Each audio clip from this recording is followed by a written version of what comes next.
धीरे धीरे रेत की तरह अब सब कुछ मालिया के हाथ से निकलता जा रहा था। जो होने वाला था वो शायद उसने सपने में भी नहीं सोचा होगा।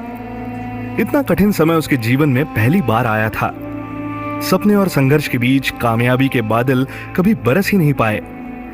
इस समय को देखकर विजय माल्या के एक दोस्त, जो कि यूबी ग्रुप के ही मेंबर थे, कहते हैं, यह परिस्थितियों का मिला जुला असर था। अगर वीजेएम ने दूसरे कारोबारों से समझौता किए बगैर एविएशन कारोबार को सुरक्षित किया होता, अगर ईंधन का दाम आसमान ना छूता और अगर नियम कानून अनुकूल होते तो हमारी किंगफिशर एयरलाइंस कभी बंद होने की कगार पर ही नहीं आती। पर अब अगर कहने का क्या फायदा। और ये कहीं ना कहीं सच था। एक ही साल में एक के बाद एक लगातार कंपनियों को शुरू करने से उसका पूरा बिजनेस बिखर सा गया था। प्रॉफिट आ नहीं रहा था, क्योंकि किसी भी बिजनेस को ब्रेक इवन करने में कुछ साल तो लगते ही हैं। और यहां तो फिर भी बात प्रॉफिट की थी। माल्या को इस बात का इल्म क्यों नहीं था कि जिंदगी और क्रिकेट में हर दिन फॉर्म एक सा नहीं रहता। जिस शॉट पर आप हमेशा बाउंड्री मारते हैं, आप उस पे क्लीन बोल्ड भी हो सकते हैं। और अगर लगातार ऐसा हो रहा है तो आपको अपनी स्ट्रैटेजी बदलने की जरूरत है। लेकिन माल्या तो माल्या था, वो कहाँ किसी की सुनने वाला था। किंगफिशर क्राइसिस का एक और पहलू गौर करने लायक था। जैसा कि ज्यादातर लोग कह रहे थे, किंगफिशर एयरलाइंस के डूबने का कारण वर्ल्ड रिसेशन और जेट ईंधन का बहुत महंगा हो जाना था। पर किंगफिशर एयरलाइंस उस समय भी फायदे में नहीं आई, जब दुनिया भर में विमान ईंधन बहुत सस्ते हो गए। वे अपने रिकॉर्ड निचले स्तर पर थे, जबकि दूसरी एयरलाइंस जमकर प्रॉफिट ठोक कर रही थी। इससे ये बात तो जाहिर हो रही थी कि किंगफिशर एयरलाइंस और लिकर किंग की शान शौकत ही उसे डुबाने का कारण बनी। उसके इस हालत पर उसके चहेते अफसोस जता रहे थे और वहीं कुछ विरोधी उसकी चुटकी ले रहे थे। यही जिंदगी है साहब, मौका दोगे तो लोग तो बोलेंगे ही। किंगफिशर एयरलाइंस पर पहले से ही 7,000 करोड़ रुपए की भारी भरकम राशि बकाया थी। और जब 2009 में इस बात का खुलासा हुआ तो पता चला कि इस पैसे का एक बड़ा हिस्सा माल्या ने ब्रिटेन, स्विट्जरलैंड और आयरलैंड में स्थित अपनी शेल कंपनियों के लिए भारतीय बैंकों से लोन में लिया था। माल्या ने सरकार को ठगने का कोई भी मौका हाथ से नहीं जाने दिया। पैसा चाहे किंगफिशर एयरलाइंस के नाम पर लेना हो या अपनी शेल यानी कि डमी कंपनियों के नाम पर, माल्या ने हर नाम से लोन ले रखा था जिनका अभी तक वो कर्जदार था, जिससे माल्या को बैंकों से लोन मिलना भी बंद हो गया था।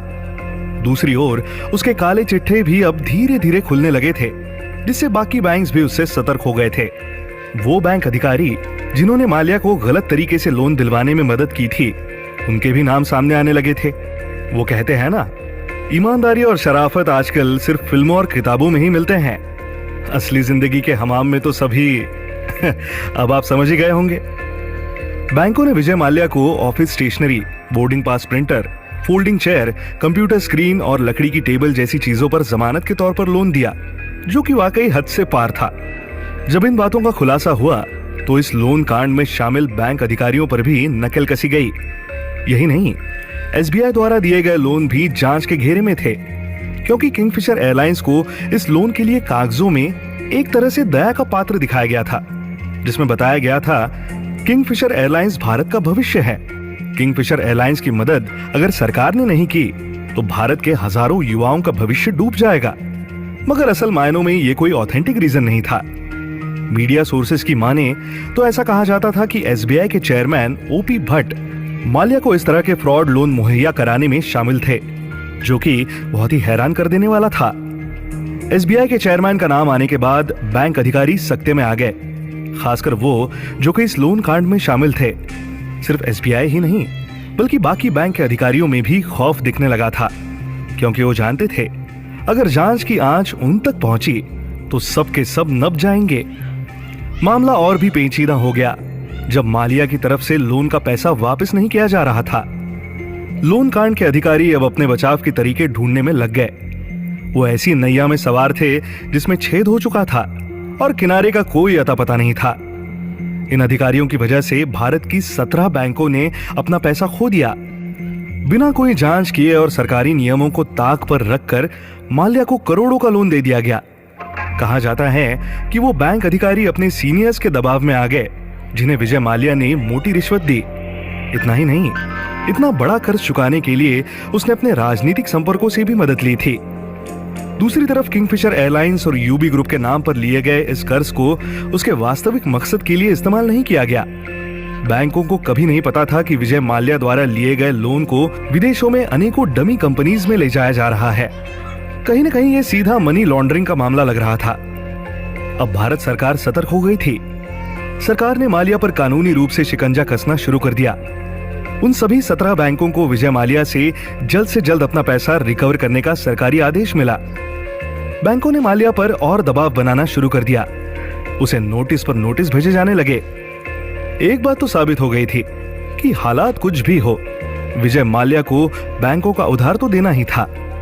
हजारों करोड़ का कर्जा लेकर कोई इंसान ऐसे चुपचाप कैसे रह सकता है? इन सब से माल्या काफी परेशान हो गया। उसने सरकार से फिर से मदद की गुहार लगाई, पर उसकी कोशिश नाकाम रही क्योंकि माल्या ने पिछला कर्ज ही नहीं भरा था।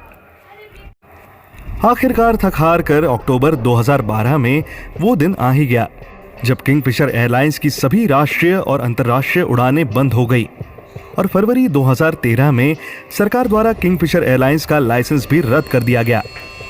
किंग ऑफ गुड टाइम्स का ड्रीम प्रोजेक्ट अब जमीन दोज हो चुका था। इस घटना से माल्या के आत्मसम्मान को बहुत चोट पहुंची। ऐसा लग रहा था जैसे कि उसकी जान ही निकल गई हो। देनदार, कर्मचारी, वेंडर्स और बैंक सब के सब उनके खून के प्यासे हो गए थे। बेशक किंगफिशर एयरलाइंस बंद हो चुकी थी, लेकिन माल्या की परेशानी तिल के समान भी कम नहीं हुई थी।